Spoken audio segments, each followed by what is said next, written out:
She signed the contract on a Thursday. By Friday morning, the FBI already had a copy. If you'd told me 5 years ago that my marriage would end with a federal investigation and my wife in handcuffs outside a courthouse, I'd have laughed and asked what you were smoking. But here's the thing about life. It has a way of teaching you lessons you never signed up for. My name is Walter Pruitt. I'm 44 years old.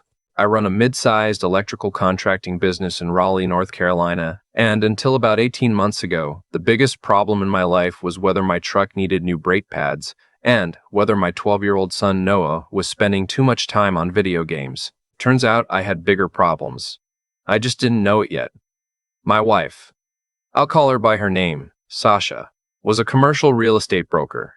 Sharp, driven, the kind of woman who walked into a room and immediately started calculating its square footage and market value. We met when she was showing a property I was bidding electrical work on. She had this confidence that I found magnetic back then. 15 years later, that same confidence had curdled into something I didn't recognize anymore. The signs were there. They always are. I just wasn't reading them. For about 8 months before everything blew up, Sasha had been working late. A lot. New client, she said. Big commercial development on the south side of the city.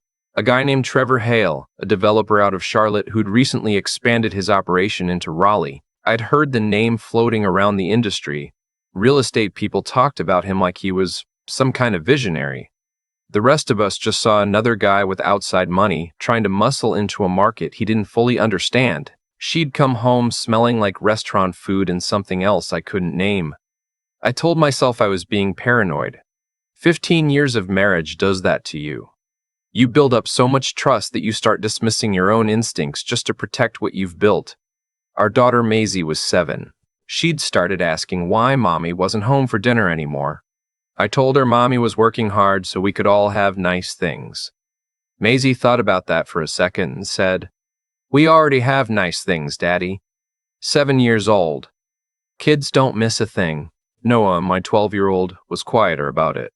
But I'd catch him watching the driveway sometimes when it got late, waiting for headlights to sweep across the living room wall. When I asked him what he was thinking, he'd shrug and say nothing. That's how I knew it was something. The moment I stopped pretending was a random Wednesday in October. I'd come home early from a job site, a transformer issue that got resolved faster than expected, and found Sasha's laptop open on the kitchen counter. She'd stepped out to pick up the kids from my mother's place. I wasn't snooping. I was just looking for a pen near the counter when the screen caught my eye. It was an email chain. Trevor Hale's name was all over it. I didn't read the whole thing. I read enough. The emails were about a project, a large mixed-use development on the south side that my company, Pruitt Electrical, had been shortlisted for. We'd submitted a bid 3 months earlier. It was the biggest contract I'd ever gone after. $2.4 million in electrical work. The kind of job that doesn't come around often, the kind that sets a small business up for the next decade. In those emails, Sasha was giving Trevor information, detailed information, our cost breakdown, our supplier rates, our scheduling projections, proprietary stuff that lived in the internal files I'd shared with her years ago when I'd made her a limited partner in the business for tax purposes. She'd use that access to hand my competition everything they needed to underbid me by exactly enough to win. I stood in my kitchen for a long time. The refrigerator hummed. The neighbor's dog barked once and went quiet. I heard the garage door start to rattle up.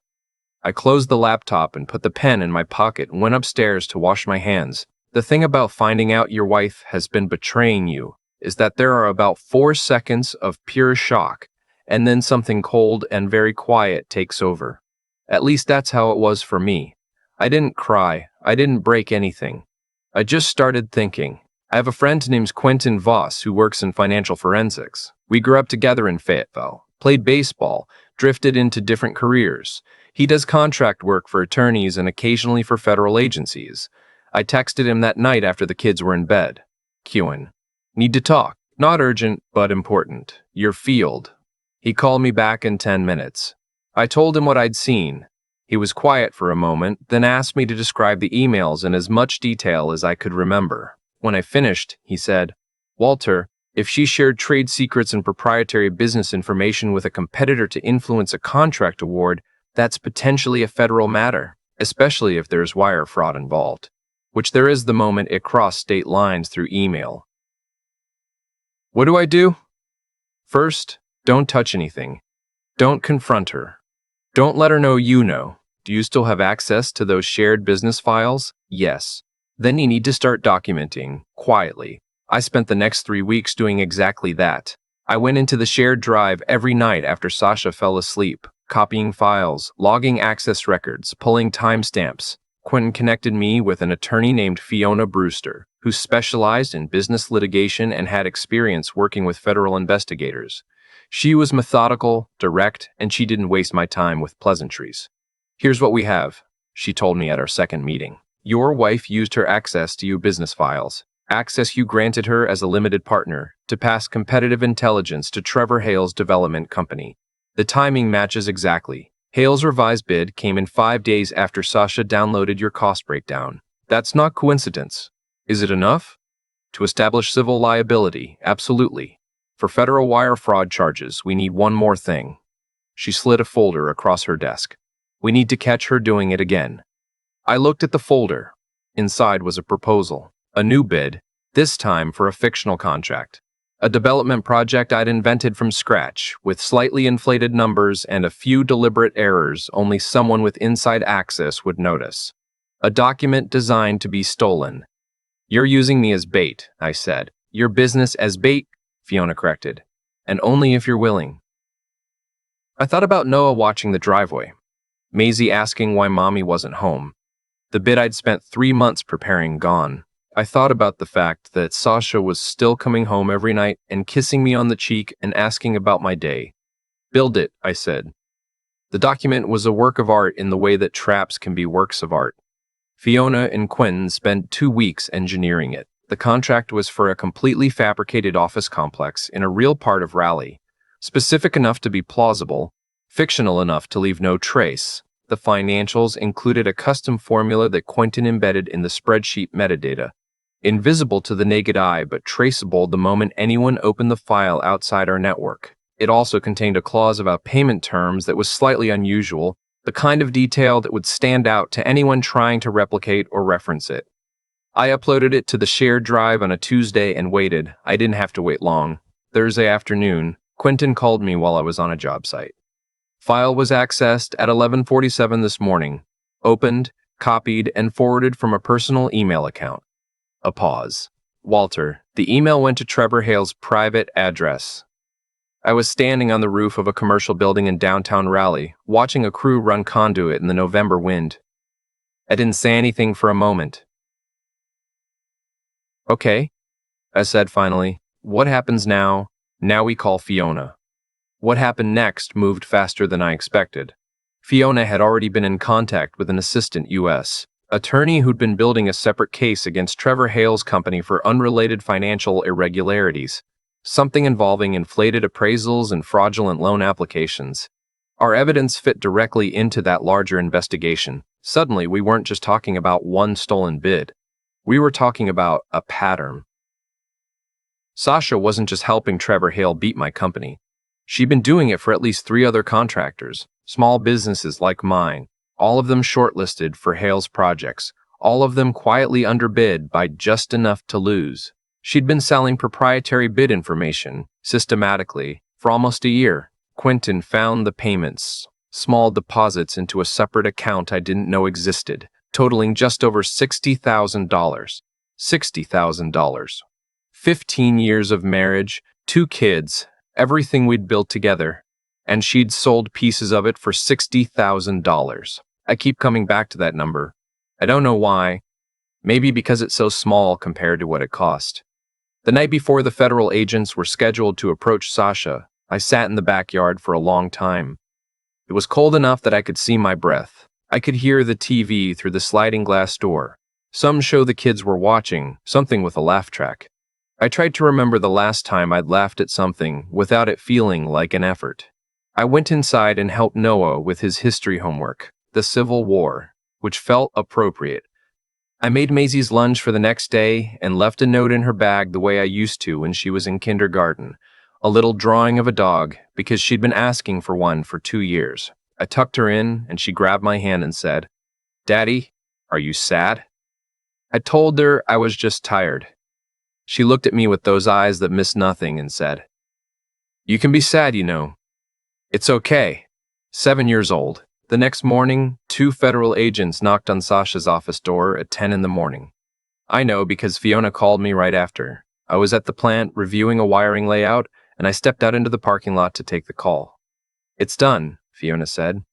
"She's being interviewed now." Trevor Hale was taken into custody at his Charlotte office about 40 minutes ago. I stood in the parking lot in the cold and watched a pigeon walk in circles near the dumpster and didn't feel whatever I'd expected to feel. Not satisfaction. Not relief. Something more like the absence of a weight I'd been carrying so long I'd stopped noticing it. Sasha came home that afternoon. She looked at me from across the kitchen, and I could see it on her face. Not guilt, not yet, but the beginning of understanding that the ground had shifted. "I need to tell you something," she said. "I know," I said. She cried. I'd expected that. She said she hadn't meant for it to go this far. I'd expected that too. She said Trevor had convinced her it was harmless, just information. Nobody really gets hurt. I'd heard that before. Not from her specifically, but from enough people who'd made choices they couldn't undo. The part where it stops being about what happened and starts being about what they can salvage. "The kids," she said finally. "The kids are fine," I said. "I'm going to make sure they stay fine." She left that evening. Went to her sister's place in Durham. I called my mother to come stay for a few nights, and I told the kids that Mom and Dad were having some grown-up problems and working through them. Noah looked at me the same way he'd looked at the driveway all those months. Maisie asked if it was her fault. That one nearly broke me. I got down on one knee and held her face in both hands and told her that nothing that happened between me and her mom had anything to do with her, that she was the best thing I'd ever been part of building. She nodded very seriously, the way kids do when they're trying to believe something they're not sure about yet. "Can we get the dog now?" she asked. I said yes. That one was easy. The legal process took months. Fiona walked me through every step. The federal case against Trevor Hale moved forward on multiple charges: wire fraud, bid rigging, financial misrepresentation. Sasha was named as a cooperating participant, which is a careful legal phrase that means she did the thing, but she's also helping them go after the bigger fish. She hired a private attorney, a woman named Dana, who was expensive and good. The negotiations went on for weeks. In the end, Sasha pleaded guilty to 1 count of wire fraud, cooperated fully with the federal investigation, and was sentenced to 18 months in federal prison, followed by 2 years of probation. She was also ordered to pay back the $60,000, which she didn't have anymore. Dana called Fiona to ask about the divorce terms. I let Fiona handle it completely. I didn't want to sit across the table from Sasha and negotiate. I didn't trust myself to stay cold enough, and I didn't want to perform emotions I wasn't sure I felt. We agreed on terms in about 6 weeks. I got the house, full custody, child support structured around what Sasha would realistically earn after her release. She got to keep her car and her retirement accounts. Her parents showed up at the house a month after she entered custody. Her father, a retired engineer named Walt, strange coincidence with the names, never got used to it, stood on my porch and looked at me with this exhausted dignity and said he was sorry. He'd always been decent to me. Her mother didn't come. I don't know what that meant.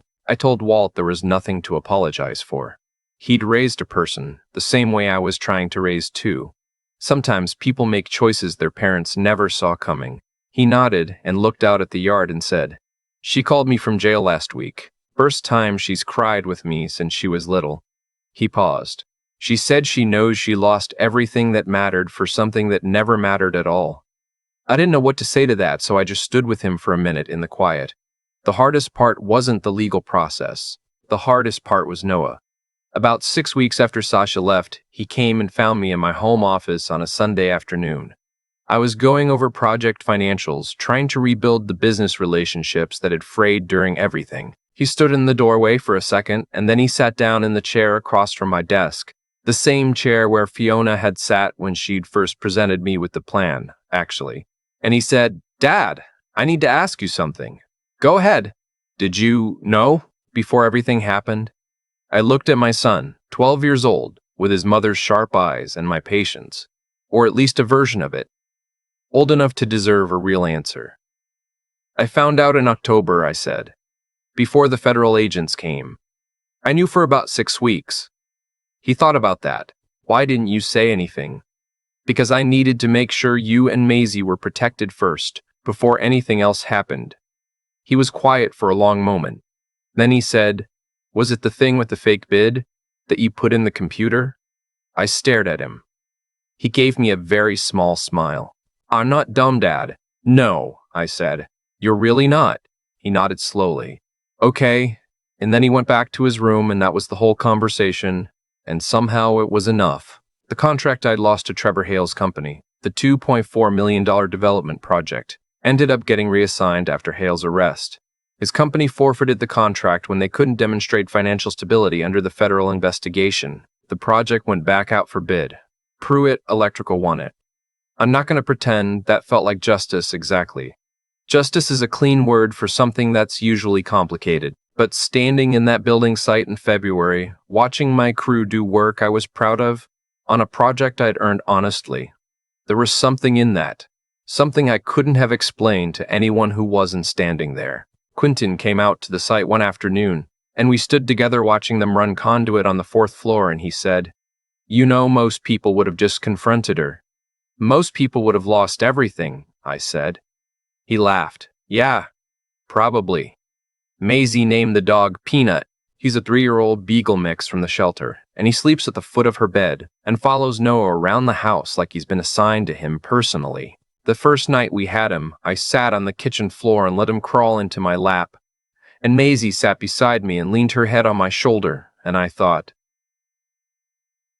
this is what I was protecting. This exact moment. Not revenge. Not the satisfaction of watching Sasha led away. Not winning the contract or getting the house or any of it. Just this. Noah still does his homework at the kitchen table most nights. He's in 7th grade now, taking advanced math. He asked me once, in that offhand way teenagers have when they're actually asking something serious, whether I thought he'd turn out okay given everything. I told him that every person I respect went through something they didn't choose and came out the other side more careful, more honest, and more grateful for the things that stayed solid. Then I told him his dinner was getting cold. He rolled his eyes. It was the best thing I'd seen all week. Sasha has been in custody for 11 months now. She gets calls with the kids twice a week, supervised, brief, often awkward. Noah manages it with a kind of careful politeness that I recognize as self-protection. Maisie asks her mother questions about what the food is like and whether there are dogs there. Because that's how Maisie processes the world, through small, concrete details. I stay out of the room when they call. That's their relationship to figure out, not mine to manage. I won't tell you, I don't still feel the loss sometimes. 15 years is a long time. We had a good life, or I thought we did.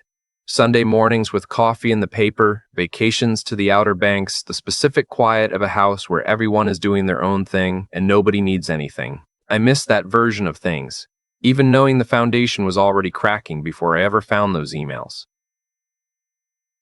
That's the part nobody talks about in these stories. The grief isn't just for what she did. It's for what I thought we had, for the marriage I'd been tending carefully for 15 years while she was quietly deciding it wasn't enough. But here's what I know now that I didn't know then. My instincts were right. I'd been feeling something was wrong for months, and I talked myself out of it every time. I won't do that again.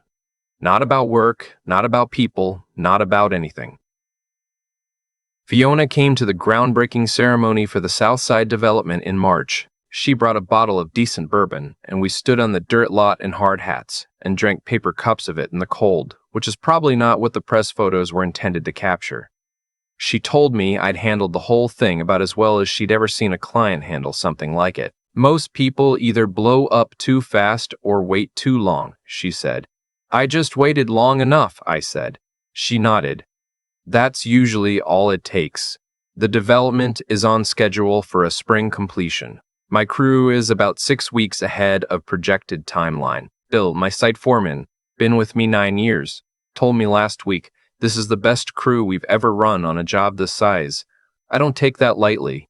These are people who showed up and did the work while my personal life was quietly burning, and they didn't even know it. That kind of loyalty doesn't come from nowhere.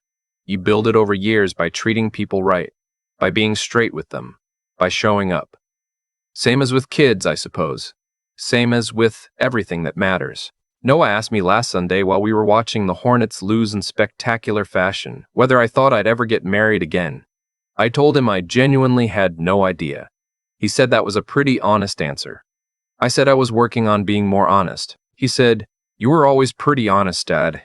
That was kind of the whole problem." I laughed for a long time at that one.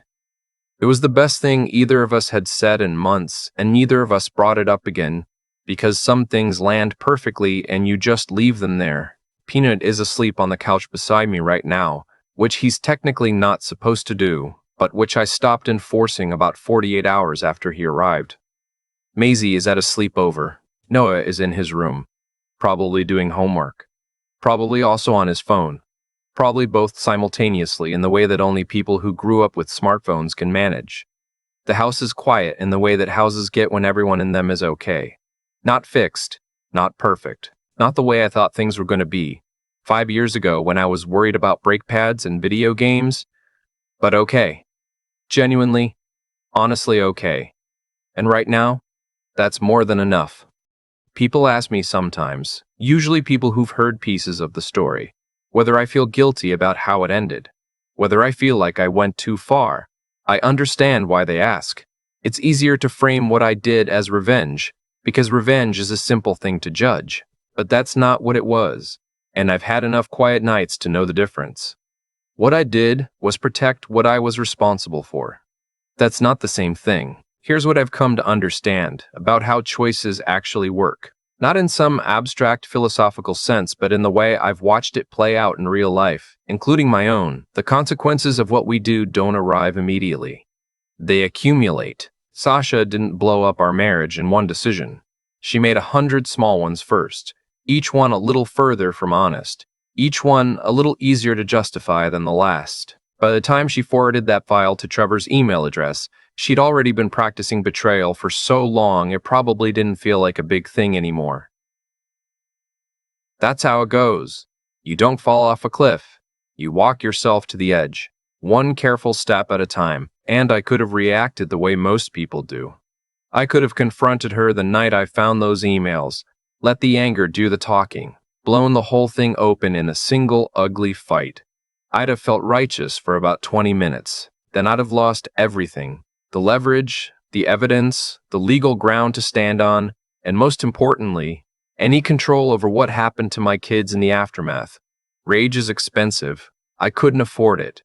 What I could afford was patience and honesty with myself about what I was actually dealing with.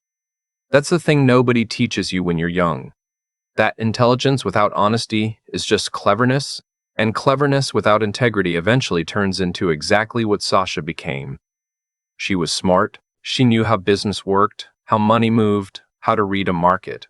She used every bit of that ability in service of something that hollowed her out from the inside. All that capability, and she aimed it at the wrong target for the worst reasons. That's not a failure of intelligence. That's a failure of character. And character is the thing you build deliberately, over years, or you don't build at all. Noah asked me once whether I thought I was a good person. I told him I was a person who tried to make good decisions, which is different and honestly more achievable. Good people do bad things when they're scared or cornered or tired. What matters more, over the long run, is whether you're willing to be honest when honesty costs you something. Whether you can sit with hard information and respond to it carefully instead of just reacting. Whether you keep showing up for the people depending on you even when everything else is on fire. Maisie asked me if she could get the dog the night her world was falling apart. I said yes without thinking twice. That was the right call. Not because it fixed anything, but because she needed to know that some things stay solid. That's what I was trying to give both of them through all of it. Not a perfect outcome, but proof that someone in their corner was thinking clearly and wasn't going anywhere. Sasha will be out in a few years. She'll rebuild something. I genuinely hope she does, for Noah and Maisie's sake, if nothing else. But what she lost, the trust, the years, the version of her life where she was someone her kids could count on, that doesn't come back. Not because the world is punishing her, just because that's how time works. You spend it on something, it's gone. I spent mine on the right things. That's all I know.